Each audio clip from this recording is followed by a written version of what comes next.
Hey guys, this is Blog of the Hut. The 100 is back on our screens in the UK, and with that, I wanted to look back at some of the tribes and factions that have popped up on the show.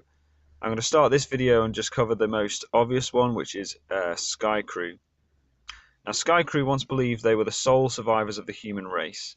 Space stations joined together with the scientists and astronauts and other inhabitants formed together to what they called the Ark.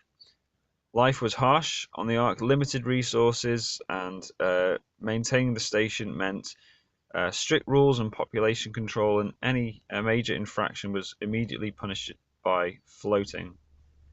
The only exceptions to this rule were children, who were the only incarcerated inhabitants on the Ark, and they were kept until their 18th birthday, where their case was reviewed and they were either acquitted or floated. Now, in desperation, 97 years after the formation of the Ark, 100 of these delinquents were sent to the ground to determine if it was survivable, because the Ark was no longer capable of maintaining human life. The 100 survived, but quickly came into conflict with grounders who viewed them as the invaders. So we're going to talk about different elements of each clan. I'm going to start with territory. Now, initially, as I've said, Skaikru's home was what they called the Ark, a group of several space stations that banded together. Once on the ground, the delinquents formed a small camp around their dropship, though they eventually had to sacrifice that in a battle with the grounders who viewed them as invaders. Once the message got back to space that the ground was survivable, then the inhabitants of the Ark intentionally crashed their space stations into the ground, and around some of the wreckage they formed a settlement called Arcadia near Mount Weather, which was in Tree Crew territory. Initially, they survived because of their superior defenses and weaponry, but the Sky People were eventually accepted into the coalition of tribes under Commander Lexa. Okay, now leadership. Now, it would be impossible to talk about the 100 without mentioning Clark Griffin and Bellamy Blake. Technically, these aren't leaders, but they were the leaders of the delinquents, initially rivaling each other, Bellamy wanting to rebel against the humans, the adults who'd sent them down, and Clark wanting to prioritize survival of the human race as a whole. Though later they managed to resolve their differences and work together. Clark generally took the overall leadership role.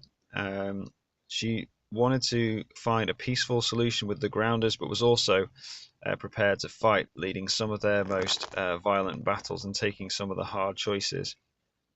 Clark often found herself forced to make hard choices, including the complete annihilation of the Mountain Men tribe, and having to make a survivors list in the face of prime fire. Despite this, Clark continues to remain optimistic, and as it stands, she is currently the leader of the entire human race. Now, going back to Skaikru, let's have a look at some of their leaders. So Thelonious Jaha was the elected chancellor aboard the Ark, and it was ultimately his decision to send the 100 to the Earth. And when the rest of Skaikru landed, he initially stayed behind to oversee the exodus aboard the ship, but eventually realized he could use a warhead as a dropship and landed amongst the exiled people. And once there, he discovered the City of Light. Now, once he followed that, he unwittingly unleashed Ali onto the world, who eventually took over most of the population of the coalition.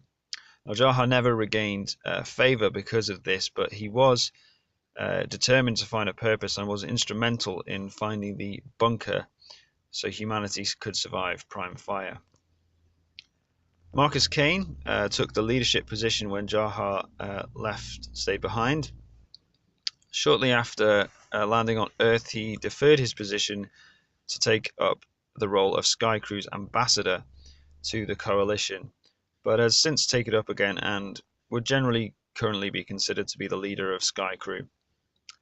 Abigail Griffin was made Chancellor by Kane and worked on turning Arcadia into a working community. However, she preferred to work as a doctor and tried to pass the leadership back to Kane when he returned, but instead there was an election. The winner of that election was Charles Pike. He was the leader of Farm Station, which instead of crashing in Triku territory, crashed in Ice Nation territory. Now, forced to live in hostile territory with a number of their people killed or enslaved by the Ice Nation, he came to believe that wiping the Grounders out as a whole with their superior weaponry was the only way to survive. He ordered a preemptive strike on a Triku army that was actually sent to defend them and enforced martial law. His actions ultimately weakened defenses against Ali and allowed her to quickly take control. And following the liberation of forces from Ali, he was killed by Octavia Blake for the death of Lincoln. Which brings us to the Conclave. The Conclave was declared because of the impending arrival of Prime Fire, the nuclear wave that would destroy all humanity, and it became clear that the underground bunker was the only survivable option for the human race. The clans of the coalition decided that the Conclave would be fought by a champion from each clan, and the surviving member would claim the bunker for their clan. Skaikru chose Octavia to fight for them. Octavia Blake was an illegal second child born aboard the Ark and had to spend most of her childhood in hiding due to this fact. Once she was discovered, her mother was then executed for bearing her.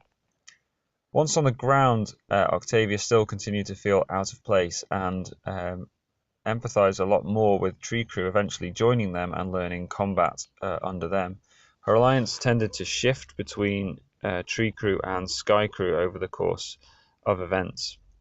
Nonetheless, she chose to fight for Skaikru in the Conclave. While she was pitted against some superior fighters, she chose to fight and win by prioritizing survival over single combat. Once it was declared that she was the winner, Octavia made quite a radical decision, which brings us to the final clan of this video. Wonkru were created when Octavia chose, instead of claiming the bunker for Skaikru alone, that the bunker would be shared. A selection of around 100 or so members from each clan would be nominated and would join together as one clan in the bunker. The territory of Wonkru is at present an underground bunker created by a radical cult to survive a nuclear holocaust. As of yet, the Wonkru haven't emerged from the bunker, so it remains to be seen what their fate is. Leadership of Wonkru rests solely on Octavia, as it was her decision to create the clan, but she is supported by members of other clans, including Indra of Triku and Marcus Kane of Skaikru. Well, that brings us to the end of this video. I'm hoping to get another video with some more of the coalition clans out soon. I hope you enjoyed watching it. I also hope you like the Trigetta slang vocabulary. Guys, you can follow me on wordpress.com. I've got a blog site there. I'll also post up some links to Trigetta slang dictionaries, etc. on there. You can follow me on Twitter, and I'll be posting up reactions to Season 5. Please subscribe for more videos. But for now, chuff you up. Stay huge.